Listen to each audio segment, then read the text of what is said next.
कैसे क्या कहना चाहेंगे? देखिए, दुनिया की तारीख में ये मैं तो कहूँगा बहुत बड़ा हादसा है।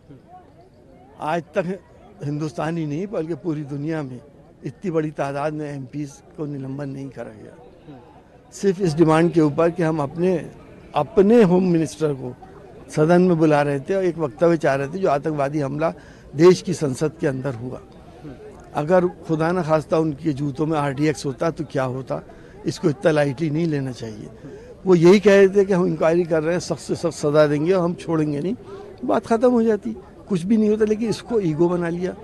ऐसा लगता है बीजेपी के होम मिनिस्टर हैं, वो तो हमारे भी हैं, हम भी तो उनसे डिमांड कर सकते हैं, हम भी तो उनसे जिद कर सकते हैं, हमारे भी तो होम मिनिस्टर हैं। वो समझा देते, सदन चलता रहता, क्या परेशानी थी। क्रिमिनल लॉ पास हो गया लोकसभा में, 97 MP के एब्सेंस में अपोजिशन है, कैसे देखते हैं सर? अब हो सकता है कि इसी वजह से हम लोगों को निकाला गया हो कि आसानी से पास करा लें।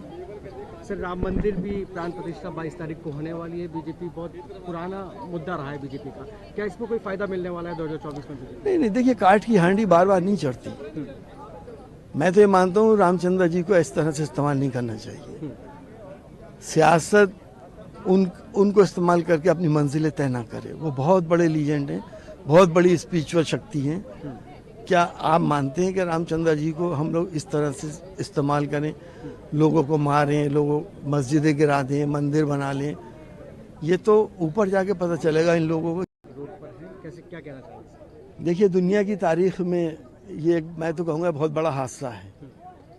आज तक हिंदुस्तान ही नहीं बल्कि पूरी दुनिया में इतनी बड़ी तादाद में एमपीज़ को निलंबन नहीं करा गया, सिर्फ इस डिमांड के ऊपर कि हम अपने होम मिनिस्टर को सदन में बुला रहे थे और एक वक्तव्य चाह रहे थे जो आतंकवादी हमला देश की संसद के अंदर हुआ।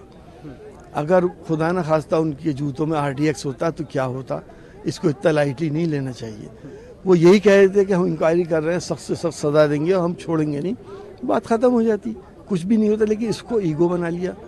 ऐसा लगता है बीजेपी के होम मिनिस्टर हैं, वो तो हमारे भी हैं, हम भी तो उनसे डिमांड कर सकते हैं, हम भी तो उनसे जिद कर सकते हैं, हमारे भी तो होम मिनिस्टर हैं। वो समझा देते, सदन चलता रहता, क्या परेशानी थी।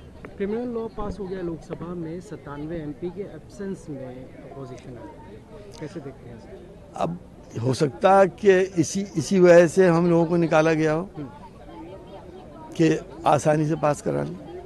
सर, राम मंदिर भी प्राण प्रतिष्ठा 22 तारीख को होने वाली है। बीजेपी बहुत पुराना मुद्दा रहा है बीजेपी का, क्या इसमें कोई फायदा मिलने वाला है 2024 में बीजेपी? नहीं, देखिए, काठ की हांडी बार बार नहीं चढ़ती। मैं तो ये मानता हूँ रामचंद्र जी को इस तरह से इस्तेमाल नहीं करना चाहिए। सियासत उनको इस्तेमाल करके अपनी मंजिलें तय ना करे। वो बहुत बड़े लीजेंड हैं, बहुत बड़ी स्पिरिचुअल शक्ति हैं। क्या आप मानते हैं कि रामचंद्र जी को हम लोग इस तरह से इस्तेमाल करें, लोगों को मारें, लोगों मस्जिदें गिरा दें, मंदिर बना लें? ये तो ऊपर जाके पता चलेगा इन लोगों को।